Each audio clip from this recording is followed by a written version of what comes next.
नमस्कार, India 360 news पर मैं विजय आप सभी का स्वागत करता हूं। इंडोनेशिया की नेशनल ट्रांसपोर्ट सेफ्टी कमीशन के प्रमुख सुजंतो जहाआनो ने कहा है कि जावा समुद्र में क्रैश हुए श्री विजया एयर के विमान के 2 ब्लैक बॉक्स की लोकेशन पता चल गई है। सेना प्रमुख हादी जहांतो ने दोनों ब्लैक बॉक्स के जल्दी ही निकाले जाने की उम्मीद जताई है। आपको बता दें कि जकार्ता से उड़ने के बाद गिरे विमान में करीब 62 लोग सवार थे। कांग्रेस ने केंद्र सरकार से पूछा है कि वह क्यों चाहती है कि 3 नए कृषि कानूनों का विरोध कर रहे किसान सुप्रीम कोर्ट में जाएं। कांग्रेस प्रवक्ता रणदीप सुरजेवाला ने कहा है कि प्रधानमंत्री मोदी अगर कानून बनाने या फिर निरस्त करने में सक्षम नहीं है तो उनको इस्तीफा दे देना चाहिए।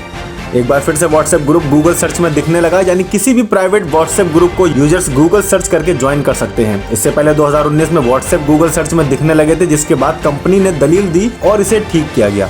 सिक्योरिटी रिसर्चर के मुताबिक एक बार फिर से गूगल सर्च में व्हाट्सएप यूजर के कॉन्टेक्ट्स भी दिख रहे हैं, हालांकि अब इसे ठीक कर लिया गया है।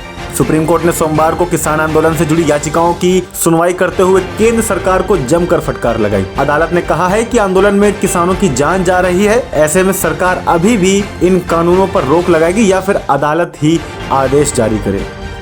देश में अब तक 9 राज्यों में बर्ड फ्लू की पुष्टि हो चुकी है। नया राज्य उत्तर प्रदेश है, जहां कानपुर के चिड़ियाघर में मरे पक्षियों के सैंपल पॉजिटिव आने से लखनऊ तक हड़कंप मचा हुआ है। इसके अलावा दिल्ली और महाराष्ट्र में भी बर्ड फ्लू की पुष्टि करी गई है। साथ ही जिन स्थानों पर पुष्टि करी गई है वहां से करीब 10 किलोमीटर के दायरे में मांस की बिक्री पर रोक लगाई गई है। उत्तराखंड के मुख्य वन्यजीव वार्डन JS सुहाग के मुताबिक देहरादून में एक दिन में करीब 165 पक्षियों की मौत हुई, जिसके बाद उनके सैंपल बर्ड फ्लू की जांच के लिए बरेली भेजे गए हैं। गौरतलब है कि केरल, राजस्थान, मध्य प्रदेश, हिमाचल प्रदेश, हरियाणा, गुजरात, उत्तर प्रदेश और दिल्ली में बर्ड फ्लू की पुष्टि हो चुकी है। पूर्वी लद्दाख के पोकोंग झील के पास लाइन ऑफ कंट्रोल पार करके भारतीय सीमा में आए चीनी सैनिक को वापस भेज दिया गया है। भारतीय एजेंसियों ने चीनी सैनिक को 72 घंटे तक हिरासत में रखा और भारतीय सेना की ओर से जारी बयान के मुताबिक 8 जनवरी की शुरुआती घंटों के दौरान पैगोंग तसो झील के दक्षिण में एक चीनी सैनिक को LAC के भारतीय क्षेत्र में गिरफ्तार किया गया था। इससे पहले चीनी सेना ने यह कंफर्म किया था कि उनका एक सैनिक गलती से चीन भारत सीमा क्षेत्र में गुमराह हो गया है। चीनी सेना की एक ऑनलाइन वेबसाइट पर चीनी सेना ने कहा कि रात के अंधेरे और जटिल भौगोलिक स्थिति की वजह से चाइनीज पीपुल लिबरेशन आर्मी के फ्रंटियर डिफेंस कोर्स का एक जवान शुक्रवार की सुबह भारत चीन में गुम हो गया।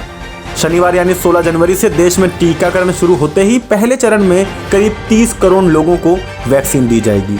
एक रिपोर्ट के अनुसार बताया जा रहा है कि शाम तक गुजरात में पहुंच सकती है कोरोना वैक्सीन की खेप। स्वास्थ्य मंत्रालय के अनुसार पिछले 24 घंटों में देश में कोविड-19 के करीब 16,311 नए मामले मिलने से सोमवार सुबह तक इससे कुल मामले 1,04,66,595 हो चुके हैं। वहीं पिछले 24 घंटों में 161 मौतें भी दर्ज हुई, जो पिछले 7 महीनों से ज्यादा समय में बहुत ही कम है। सुरक्षा बलों ने जम्मू कश्मीर के अवंतीपोरा में एक गौशाला में लश्कर तैयबा के ठिकाने का भंडा फोड़कर एक आतंकवादी के सहयोगी को गिरफ्तार किया। ठिकाने तक पहुंचने के लिए करीब 6 फीट की सुरंग बनाई गई थी। चीन के नेशनल हेल्थ कमीशन ने कहा है कि कोविड-19 महामारी की उत्पत्ति की जांच के लिए विश्व स्वास्थ्य संगठन के विशेषज्ञों की टीम चीन में गुरुवार को आएगी। गौरतलब है कि WHO महानिदेशक ने अनुमति में देरी पर निशाना जताते हुए पिछले हफ्ते कहा था कि यह मिशन संयुक्त राष्ट्र की स्वास्थ्य एजेंसी की प्राथमिकता होगी।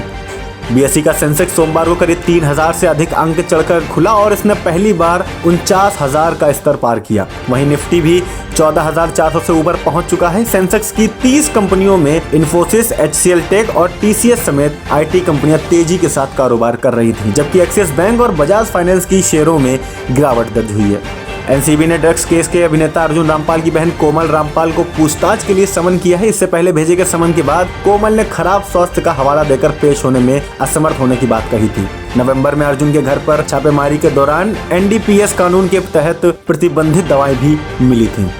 और इसी के साथ में भारत और ऑस्ट्रेलिया के बीच चल रहे 4 टेस्ट मैचों की सीरीज के तीसरे मैच में हनुमंत विहारी और अश्विन की धीरज भरी पारी की बदौलत आज का मैच ड्रॉ हुआ। ऑस्ट्रेलिया ने अपनी पहली पारी में करीब 338 रन बनाए थे, जिसके जवाब में भारत पहली पारी में सिर्फ 244 पर ऑल आउट हो गई थी। इसके बाद ऑस्ट्रेलिया ने अपनी दूसरी पारी 312 रन पर डिक्लेयर करती थी। इस तरह भारत को जीत के लिए 407 रन का टारगेट मिला। इसके जवाब में भारतीय बल्लेबाज ऋषभ पंत 97, चेतेश्वर पुजारा 77 और रोहित शर्मा 51 के अर्धशतकों तथा हनुमंत विहारी और रविचंद्रन अश्विन की धीरज भरी पारियों की मदद से 5 विकेट के नुकसान पर 334 रन बनाए गए। ऋषभ पंत और पुजारा के आउट होने के बाद एक समय जब ऐसा लग रहा था कि भारत यहां से यह मैच फिसल जाएगा, तभी हनुमंत विहारी और अश्विन ने शानदार धीरज भरी पारी खेली, जिसमें उन्होंने 161 गेंदों पर 23 रन और 128 गेंदों में 39 रन बनाए और भारत को हार से बचाते हुए मैच ड्रॉ किया। इस तरह टेस्ट मैचों की सीरीज में भारत और ऑस्ट्रेलिया 1-1 की बराबरी पर पहुंच चुके हैं।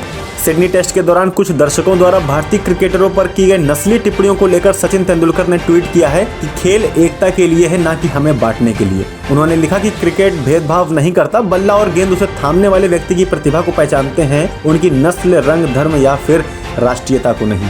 क्रिकेट ऑस्ट्रेलिया ने कहा है कि भारत और ऑस्ट्रेलिया के बीच चौथा टेस्ट ब्रिस्बेन में ही खेला जाएगा। ऑस्ट्रेलियाई बोर्ड प्रमुख निक हॉकली ने कहा, कल रात मेरी बीसीसीआई सचिव से बात हुई और उन्होंने पुष्टि की है कि हम ब्रिस्बेन की यात्रा करने को तैयार हैं। चेतेश्वर पुजारा टेस्ट क्रिकेट में 6000 रन बनाने वाले 11वें भारतीय बल्लेबाज बन चुके हैं। उन्होंने अपने 80 मैच में ऑस्ट्रेलिया के खिलाफ सिडनी टेस्ट के 5वें दिन यह रिकॉर्ड बनाया। और इसी के साथ में सोशल मीडिया की बड़ी खबर, व्हाट्सएप और मैसेंजर के बाद में काफी चर्चा में आ रहा है सिग्नल प्रोटोकॉल। भारतीय मौसम विभाग के पूर्वानुमान के मुताबिक आज दिल्ली में न्यूनतम तापमान 10 डिग्री सेल्सियस रहने की संभावना है। कड़ाके की ठंड के बीच राष्ट्रीय राजधानी दिल्ली के कई हिस्सों में आज सुबह कोहरा छाया रहा। कोहरे की वजह से विजिबिलिटी भी कम हुई, जिससे वाहनों की आवाजाही में काफी दिक्कतों का सामना करना पड़ा। 3 दिन आसमान में बादल छाए रहने के बाद रविवार को मुंबई में सूरज के निकलते ही मुंबईकरों को गर्मी से जूझना पड़ा। काम से बाहर निकले लोग दोपहर में पसीना पोंछते नजर आए। मौसम विभाग का कहना है कि रविवार को धूप तो खिली, लेकिन बादल पूरी तरह से छट नहीं पाए। अभिनेता सोनू सूद ने उनके नाम का टैटू बनवाने वाले अपने एक फैन से कहा है कि भाई प्लीज टैटू मत बनवाओ। सोनू ने आगे लिखा कि मैं जानता हूँ कि आप सभी मुझसे प्यार करते हैं, लेकिन अपना प्यार दिखाने के लिए मुझे इस दर्द से गुजरने की जरूरत नहीं है। और इसी के साथ में अगर क्रिकेट और बॉलीवुड दोनों की बात करें तो आपको बता दें कि विराट कोहली जो है वो पिता बन चुके हैं। अनुष्का शर्मा ने बेटी को जन्म दिया है। कपल ने पिछले साल अगस्त में सोशल मीडिया पर बताया था कि उनकी पहली संतान का जन्म होने वाला है। और बता दें कि कोहली ने पैटर्निटी लीव ली थी और ऑस्ट्रेलिया के खिलाफ पहले टेस्ट के बाद वह भारत लौटे थे। आगे की अपडेट के लिए देखते रहिए इंडिया 360 न्यूज, खबर दिन भर की।